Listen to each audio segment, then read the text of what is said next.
Welcome to Brea Talks, an insider's look into topics that affect your experiences in the city of Brea. Whether you live, work, or play here, we're bringing you the information you need to better understand your city. So now, we invite you to listen in as Brea Talks.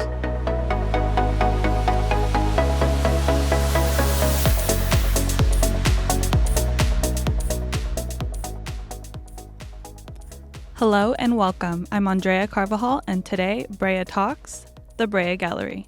With me is the gallery director, Katie Chidester. Katie, thank you so much for coming in today. Thank you so much for having me. I'm so excited. We are excited to have you. Can you give us a little background on your career in the arts and how long you've been here in Brea? Sure. So I've worked for the city of Brea for 7 years. All 7 years have been in the gallery. I grew up in North Orange County, and I got my Bachelor of Arts from USC and my Master of Fine Arts from the University of North Carolina.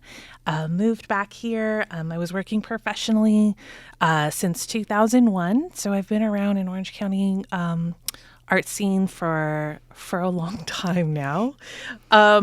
I've been a stage director in Los Angeles and Long Beach and Orange County, as well as working in visual art spaces, including working for the County of Orange in an exhibit space. So I'm really committed to the arts in this region. And I'm excited to be here today. I think you're committed to the arts. That's very impressive. I am. I really am. And we love a fellow USC fan right here. Fight on. Fight on. So the Civic Center is very unique in all sorts of ways. It has a beautiful Veterans Memorial, a performing arts theater, and an art gallery. Can you tell us a little bit about the history of this wonderful gallery we have in Brea? Sure. So the gallery was actually built as part of the Civic Center in 1980.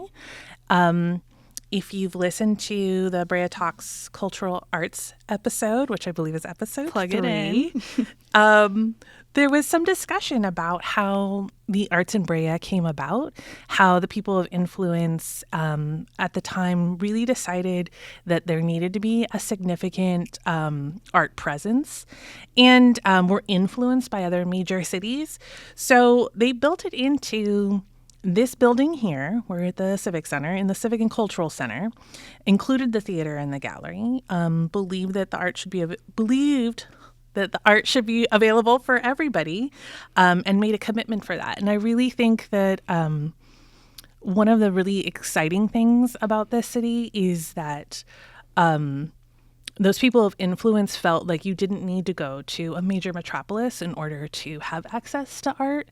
You didn't need to go up to LA. You didn't need to go to, somewhere further away. That it was really about having it and presenting it in our own backyard, so everybody could experience that. Yeah. And like you said, the season 3 episode about the cultural arts, there's also sculptures all around Brea. So Brea is just full of art. It really is. It has this tremendous art in public places program that's actually sort of a standard for the rest of the state. Like, we're very lucky that we have that. Yeah. And so local, so it's incredible. Exactly. So you currently have 4 exhibitions a year, correct? Yes. So these are so amazing, and if you haven't seen one or seen one lately, I definitely recommend that you have to come down while one is showing. Can you take me through this life cycle of an exhibition? Where do you even begin? Okay. Well, good. Yeah, this is a great question because there's so much that goes into putting on an exhibition once the doors close to the public. So in this current exhibition, we have 116 pieces of art. All of those come down and off the wall. We coordinate pickup with 116 artists, or we pack those up for shipping, which packing artwork is a bit of stressful. It's very stressful. It's a bit of an art on its own, we coordinate with that. A tip for people at home: if you're packing artwork, always use the bubble wrap with the bubbles facing out. We have learned that the hard way. Okay. So that's a tip if you're working with artwork in your home. And then we get to work on repairing all of the walls. So that means spackling, cleaning, sanding, painting. We mix our own drywall compound. My least favorite day is sanding day. There's just drywall in all of our hair. But our small team gets to work on all of those walls, 6,500 square feet of exhibit space. And once all of that is prepped, the new artwork arrives. We unpack it. We have a GoPro so that when we unpack all the art, we video it. So when it gets packed back up, it goes back exactly the way that it came to us. And we start on a layout. And this is actually my favorite part of installation. We really start with, or I really start with, what is the narrative that we want a visitor to experience when they walk through the gallery. And while it might not always make sense to somebody who is, moving through the exhibit at the time, it makes sense in my head. And I really think about a lot of different elements, how the work goes together in terms of tone or color or theme, style, materials, size, subject matter. All of that sort of goes into how we curate a real experience for the visitor. We think about every angle that somebody may come into the gallery and see the work, and how it looks dynamic, how it looks interesting, how it pulls you through. Maybe there's something at the end of the hallway that makes you want to go find out more. So we sort of think about how somebody is going to experience the work and what's going to make them want to keep moving, and want to know more. What's the most sort of powerful positions in the gallery visually? Where is your eye going to land when you walk into a room? We think about those. We call those anchor pieces. So they really maybe set a specific tone for a space. If you've ever been into the gallery, you know that it's kind of a labyrinth of different walls. Right. And so that's sort of the things that we think about. And again, a tip for putting up artwork in your home is to think about those same sort of things: size, tone, subject matter, theme, and mixing those up. We always say you should hang things in odd numbers as opposed to even numbers. Why is that? Because it just looks more dynamic. Okay. 3, 5. And you think about how different sizes could make it really visually interesting. And if you're thinking of maybe really symmetrical art, the odd number gives it an interesting balance. So, so that's kind of a tip that I tell people when they want to put stuff on the walls in their own home. I'm going to definitely think about that. Yeah. And then we get to work on putting the artwork up. We hang at a 58 center line, which basically means if you were to bifurcate the entire building, that the 58 inches line would be going through the middle of every single piece of artwork in the space. I don't know if that makes any sense, but essentially everything, the center of every piece should be at that 58 inches mark. We put everything up with screws. Also a tip, always put 2 screws for every piece, no matter how small. Really, it makes it easier for leveling.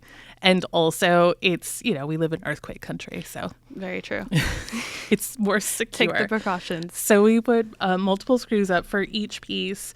And once those are on the wall, we usually have some non-traditional artwork that goes up, whether that's, maybe it's suspended from the ceiling, or it's brackets or magnets. We've hung nails through art pieces before. Each work is a little different. Each artist wants it on the wall a little different. So there's a lot of really interesting challenges sometimes that comes with the artwork itself. The next step is that we create labels. We cut vinyl. We hand focus each lighting instrument for the exhibit. And then we throw a big party. And we're open to the public. The best part. It is the best part. It's for the artists, but it's really for the public. We want them to be able to come in, experience the exhibit for the first time, have an opportunity to talk to the artists that are there, get some context, and just really celebrate the fact that we have this incredible space. Essentially, it sounds like an art just putting up this art. Yes. Right? You're being an artist as well. just putting up this whole gallery in these exhibitions. So that's really awesome. Thank you. There's a lot of intentionality and purpose that goes into it. And, we really want it to make a fantastic experience for people that walk through the door. And I've personally been to 2 of these galleries, and let me tell you, it's really awesome to see all these artists and how you do it. And now I'm going to experience it differently, knowing that there's like a story to tell where you place these. Oh, thank you. So I'm going to think about that, and hopefully you guys do too. I did want to say that, like, misconceptions. Okay. I don't want people to think that they need to know anything or have anything background wise about art in order to come walk through the door and appreciate it. Right. Anything that you come in and you find meaningful to you is meaningful. And I really think that sometimes people feel intimidated or overwhelmed at the thought of coming in and not knowing enough about art to appreciate it. And we really strive in the gallery to make people feel like it is accessible and that art really actually is for everyone. And, having a negative experience with a piece of art is also still an artistic experience. So if you come in and you're like, I don't really like that, that's okay. That's actually great. Right. That's how we sort of reflect on our own values, our own aesthetics. You learn a little bit about, yourself in those moments. So we had a couple hundred kids come through the gallery last week. The 3rd graders stopped by for a tour, and that was like the biggest thing that we wanted to talk about was sometimes you're going to see stuff and think, oh, I don't think I liked that, and that's okay. That's such a good lesson for them as well. And I love that conception as well. Like, you don't have to understand the art to appreciate it, and you don't have to like it. Absolutely. Yeah. Absolutely. That's a great point. Thank you. So how do you choose the art that goes into these exhibitions, and how do you choose what exhibitions go into the gallery? That's a great question. For this particular exhibit that we have up now, which is Made in California, which is a juried exhibition, people can submit their art for this show, and it goes through a jurying process. This year, we had almost 5,000 submissions of artists from around the state of California, and each one of those pieces gets reviewed by our staff, gets a score, as well as our guest juror. We invite somebody in who has a real vision and appreciation for art that sort of guides the exhibit every year. And this year it was Dr. Megan Debon, who is an art history professor at Fullerton College. And so we move on to taking averages for all of the pieces. We usually end up with like top scores somewhere around like 300 pieces of art. Then we've got to narrow it down to about 100, which is what we can physically fit in the gallery. Oh, wow. So how do we decide which pieces get chosen? We build this particular exhibit as showcasing and exploring creative movements happening in California. So that's sort of our mission in guiding us on what we want to pick, right? We're looking for really unique, contemporary, sort of urgent and immediate pieces of art. New types of medium. Maybe people are using techniques that we've never seen before. The themes that are being explored, sort of what are the relevant dialogues that are happening or being experimented with.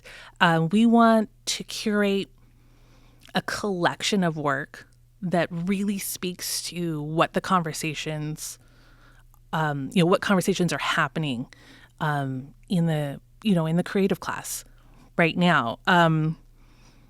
It does mean that there are a lot of pieces that are technically highly skilled that don't get in. We're looking for things that are not just fantastic pieces of art, right? But what do they have to say? What are people responding to? What are sort of the emerging themes that are coming out of the work that artists are creating right now? What are they responding to in the world? So it is unfortunate there's so much really great art that we don't get to show.